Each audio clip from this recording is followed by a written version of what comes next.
Bonjour tout le monde, j'espère que vous allez bien. Alors, aujourd'hui, nouvel épisode de la saga du teint. Donc, après la base et le fond de teint, vient le temps de l'anti-cerne. Donc, avant de commencer cette vidéo sur l'anti-cerne, moi, j'ai déjà appliqué une base et du fond de teint. Alors, en base, moi, en ce moment, j'utilise ça. C'est du gel d'aloe vera pur, hein, tout simplement. Pourquoi? Parce que je supporte aucune crème en plein été. Et que du gel d'aloe vera c'est bien. Surtout que je le mets au frigo parce que c'est assez frais en étant assez hydratant. Et ça laisse une certaine matité. Donc pour la saison c'est bien. Alors en fond de teint j'ai mis le Photo Finish de Catrice. Alors je sais pas si vous allez voir quelque chose. Voilà voilà. Il n'y a rien à faire, ça reste mon fond de teint préféré. Donc c'est celui que j'ai à l'heure actuelle. Donc évidemment, vu que je vous parle d'anti-cerne, j'en ai pas mis du tout sur les cernes, hein. J'ai fait tout le reste du visage. J'ai pas poudré encore. Donc voilà. Donc l'anti-cerne, qu'est-ce que c'est que cette chose? Alors en fait, c'est un produit qu'on a inventé tout simplement pour couvrir ce que le fond de teint n'arrivait pas à couvrir. Tout simplement, hein, ni plus ni moins. Sachant que moi, dans le rapport fond de teint anti-cerne, moi je suis plutôt pour un fond de teint assez léger, une couvrance légère à moyenne, et après couvrir ce qui a besoin d'être couvert par petites zones, avec un anti-cerne et correcteur. Je trouve que c'est un rendu plus naturel. Après, c'est selon ce qu'on aime comme rendu de maquillage. Alors, donc, les anti-cernes, vous en avez plusieurs types. Bon, il n'y en a pas des masses, hein, donc tout ce qui est en fluide, ça se présente en général sous forme de tube. Voilà, avec des tubes avec des embouts mousse, etc. Donc c'est des anti-cernes avec une consistance assez fluide. Alors, pourquoi on les utilise ces anti-cernes-là? Alors les avantages et les inconvénients surtout de ces anti-cernes-là. Les gros avantages, c'est que sur les ridules, sur les personnes, voilà, quand on a pas mal de ridules arrivées à un certain âge, hein, ça arrive, ou même des fois de nature, euh, les anti-cernes liquides sont ils filent beaucoup moins dans les plis. Les anti-cernes liquides filent beaucoup moins dans les plis. Donc c'est pour ça qu'en général, on les utilise sur des personnes voilà, qui ont pas mal de ridules avec un âge plus avancé. Allez, on va dire ça comme ça. Alors, l'inconvénient, alors, même si ça se vérifie pas tout le temps, parce qu'il y a des textures fluides très fines qui sont très couvrantes, mais le gros inconvénient qu'on trouve en général dans ce genre d'anti-cerne, c'est que c'est moins couvrant. Effectivement, c'est moins couvrant. Moi, j'aime bien quand c'est moins couvrant. Donc, c'est pour ça que moi, par exemple, j'aime beaucoup utiliser celui-là, le couvrance d'Aven qui est en format pinceau, parce que il unifie bien le dessous de l'œil sans faire du tout de matière. Vous voyez ce que je veux dire? Alors, effectivement, mes cernes ne sont pas complètement couverts, bien que je suis pas quelqu'un qui de nature qui a des énormes cernes. Enfin voilà. Et ensuite, donc, vous avez tous les anti-cernes qui se présentent sous forme de crème. Donc, que ce soit en tube, comme ça, voilà, ou alors les anti-cernes en palette, comme ça, voilà, c'est de l'anti-cerne, et je sais c'est dégueulasse, et ou alors en petits pots comme ça, d'accord? Vous avez, alors, les avantages des anti-cernes en crème, c'est en fait, c'est l'inverse des fluides en fait, hein. Donc c'est que ça couvre plus, plus de pigments dedans, ça, voilà, ça couvre plus, mais ça file beaucoup plus facilement dans les ridules. Donc vous adaptez. Ensuite, le troisième anti-cerne, même si ils appellent ça anti-cerne, mais pour moi ce n'est pas du tout un anti-cerne, c'est tout ce qui est crayon. Vous voyez? Donc les anti-cernes crayons, c'est bien sur les petits boutons, sur les petites imperfections, parce que c'est une texture assez sèche en général. Pas tout le temps, mais c'est une texture assez sèche en général. Mais par contre, à éviter définitivement pour le dessous de l'œil, parce que ça irrite. Ça irrite tout simplement. Alors, De l'anti-cerne, vous pouvez l'appliquer avec différents outils. Alors, en premier, vous avez donc les doigts. Moi, j'aime pas. J'aime pas, je le fais pas sur moi et je le fais pas quand je maquille des personnes. Je sais pas, je trouve qu'on en met trop et ça se voit. Ça se voit beaucoup trop, donc moi je n'aime pas. Ensuite, il y a certaines personnes qui le posent à l'éponge. Euh, le rendu est joli à l'éponge aussi. Moi j'aime pas juste parce que c'est pas pratique. Tout simplement, mais bon, si vous savez le faire, si vous savez le faire à l'éponge, oui ça fonctionne. Sinon, vous avez quelque chose quand même qui a été inventé pour et qui fonctionne plutôt pas mal, bah, c'est le pinceau anti-cerne tout simplement. Alors, moi je vais vous présenter le mien de pinceau anti-cerne. Enfin le mien, j'en ai plusieurs, hein. Mais celui que j'aime beaucoup utiliser en ce moment, est-ce que c'est mon préféré? Oui, il est pas mal. Alors en fait, c'est un pinceau qui n'était pas du tout vendu pour ça à la base. C'est pas pour me la péter, hein, du tout. C'est juste que c'était le pinceau qui était vendu dans la palette Naked 2. Et c'est ce pinceau-ci. Donc si vous avez la Naked 2, donc vous avez ce pinceau-là.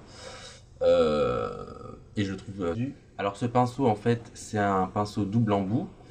Donc les poils sont en synthétique. Alors oui, si vous prenez un pinceau, prenez-le plutôt en poil synthétique. Pourquoi?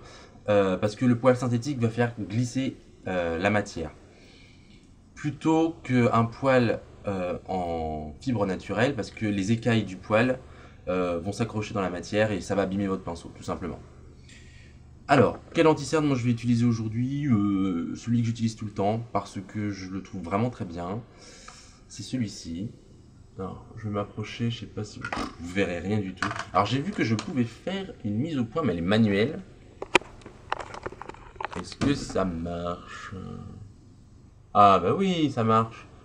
Donc voilà, c'est le petit pot NYX, c'est l'anti-cerne en pot de chez NYX. Vous voyez, moi j'ai pas mal utilisé. Alors, il est très bien, il est vraiment très très bien. Alors attendez, je me remets avec vous. Hop, hop. Vous voyez, c'est chiant, hein? Je sens que je vais m'amuser. Il faut vraiment que je trouve une nouvelle caméra. Monsieur de chez Canon, je veux bien tester vos caméras. Vous voulez pas m'en envoyer une? Oh, ça va, je plaisante. Donc oui, donc l'anti-cerne NYX, il est vraiment très bien. Parce que il est très couvrant. Il a une texture crème. Il est vraiment très couvrant. Et surtout, il file assez peu dans les plis parce qu'il n'a pas un fini gras brillant. Il me fait un peu penser à l'anti-cerne MAC, le studio quelque chose, en beaucoup moins cher, bien sûr. Parce que vous me connaissez, moi je suis partisan du... On peut faire des choses très bien avec du pas cher. Parce que franchement, il est vraiment très bien. Vous le payez, franchement, moi sur eBay, je sais plus combien je l'ai payé. Je crois que ça m'est revenu à 6 euros, je crois, au final. Et vraiment, ça équivaut vraiment beaucoup de produits de grande marque. Alors, vous aurez remarqué la couleur. Donc, comment choisit-on la couleur de son anti-cerne? Alors, beaucoup vous diront de le prendre beaucoup plus clair.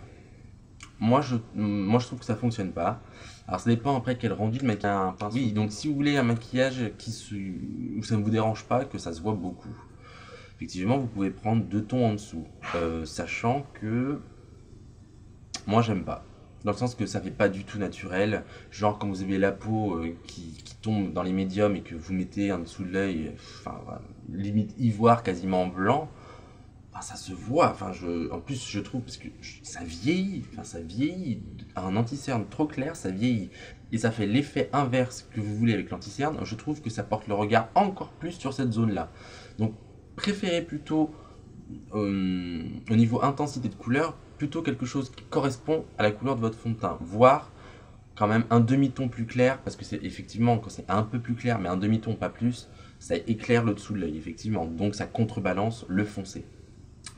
Ensuite, au niveau des couleurs, alors, vous avez 2 possibilités, à mon sens. Ça dépend les cernes que vous avez. En général, on a les cernes plutôt grises, voire marron. Dans ces cas-là, il faut utiliser des anti-cernes qui sont quand même assez roses. Alors je sais pas si pour vous c'est flagrant, mais c'est un anti-cerne qui est plus rose que ma carnation. Pourquoi du rose? Parce que le rose va contrebalancer l'effet grisâtre et l'effet brun d'un cerne type, comme moi je les ai. Si jamais vous avez des cernes, mais vraiment hyper bleus, violacés, etc., prenez plutôt à l'effet inverse, c'est-à-dire un anti-cerne très jaune. Un anti-cerne très jaune parce que le jaune annihile tout ce qui est bleuté. D'ailleurs, dans le petit pot NYX, vous avez un anti-cerne qui est complètement jaune. Moi, voilà, comme je vous ai dit, j'ai pas énormément de cernes, donc je suis pas le meilleur élève à montrer pour ça. Moi, elles sont voilà, grises, comme beaucoup de gens. Donc moi, il est rose. Donc comment on applique de l'anti-cerne? En tout cas avec cette méthode-là, donc avec un fard crème, avec un anti-cerne crème exactement, et un pinceau en poil synthétique. Donc je prélève ma matière comme ça violemment dans le pinceau, et je ne le mets pas directement sous l'œil, non.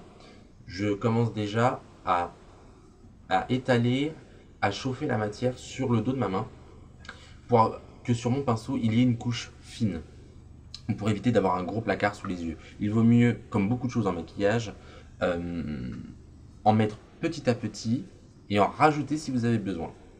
Donc voilà, donc j'affine au fur et à mesure, on voit rien, j'affine au fur et à mesure ma couche d'anti-cerne. Et donc vous l'appliquez. Pourquoi l'avantage du pinceau, pourquoi le pinceau c'est bien? Parce que vous l'appliquez vraiment sur la zone qu'il faut. Alors moi mon miroir. Donc un cerne, ça se concentre vraiment dans le creux. Donc tout ce qui est là, je ne sais pas si on voit, toute cette partie là, et vous le remontez un peu dans ce que moi j'appelle la teardrop.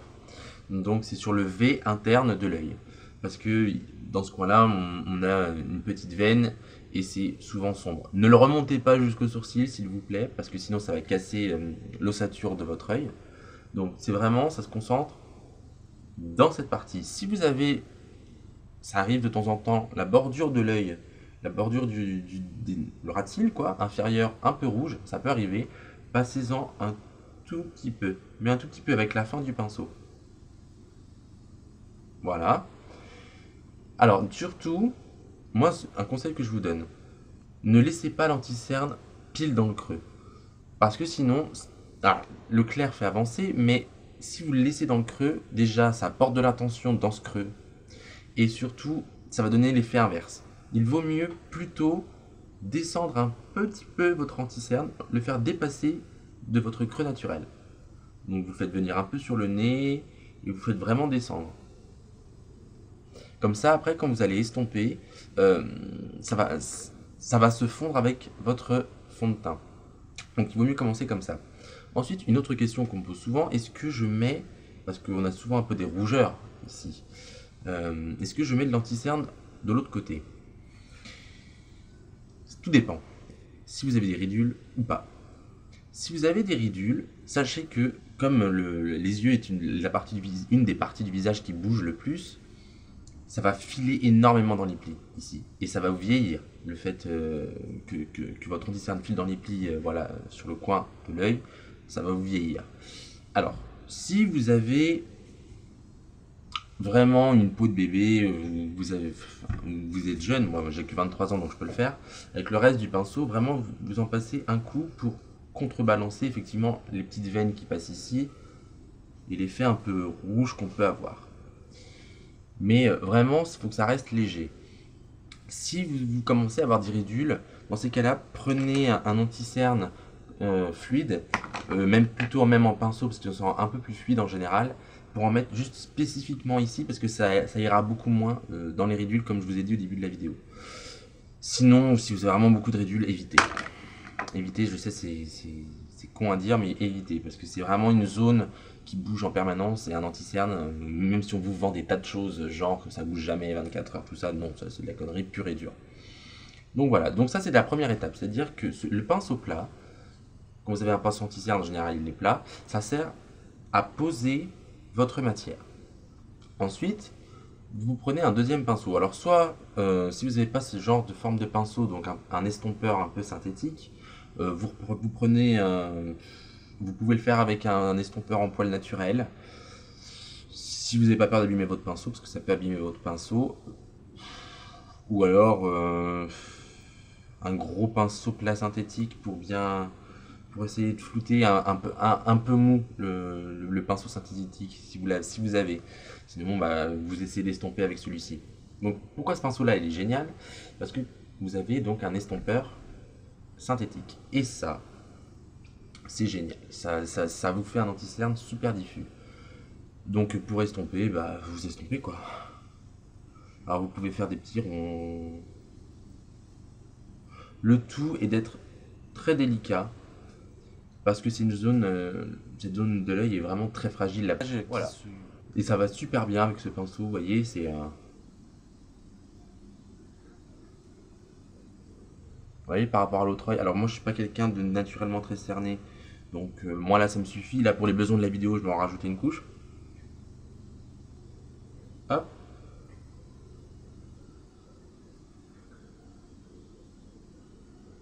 Hop. Et j'estompe. Donc vraiment ce pinceau est très très bien. Si vous avez la Naked 2, je vous conseille vraiment vraiment beaucoup ce pinceau. Il fonctionne vraiment bien. Petit estompeur, en fait c'est le côté estompeur qui est génial. Estompeur synthétique. Sinon sur Coastal Sense vous avez des estompeurs en synthétique, pas cher. Je dis ça comme ça. Si vous en cherchez un estompeur synthétique. Voilà. Donc ça a lissé, ça a éclairé le visage sans que vous voyez. Si vous voulez un résultat plutôt naturel, donc ça fonctionne pour les filles qui aiment le maquillage naturel ou les garçons qui se maquillent, hein, comme moi je me maquille juste le teint tous les jours. Il vaut mieux pas prendre trop clair. Là ça se voit pas, hein. J'ai le dessous de l'œil illuminé par rapport à l'autre, mais ça reste très naturel. Alors moi je vous fais, là, pour le cas présent, parce que moi vous voyez, comme je vous ai dit, j'ai pas beaucoup de cernes, juste éclairer cette partie de l'œil. Si vous avez des poches, c'est pas pareil. Enfin, c'est pas pareil. Il vaut mieux éviter de mettre du clair partout si vous avez des poches. Parce que si vous mettez du clair sur une poche, ça la fait avancer. Dans ces cas-là, ce qu'il faut faire, c'est effectivement, vous remplissez votre sombre de votre anti-cerne clair. Ça fera déjà avancer le creux formé par le sillon du cerne. Et sur votre poche, vous mettez un anti-cerne plus foncé. En gros, ça se traduirait par... là, vous prenez... Voilà, si vous avez des poches, vous mettez dans le creux cet anti-cerne-ci. Et sur votre poche, vous mettez celui-ci, voire celui-ci. Tout en fonction de la couleur de votre peau. C'est-à-dire que ça va avoir tendance à le faire reculer. Moi, je le fais pas en général parce que j'ai pas de poche. Et puis, même sur les autres, je le fais pas parce que je sais pas. Je trouve que ça a tendance à se voir.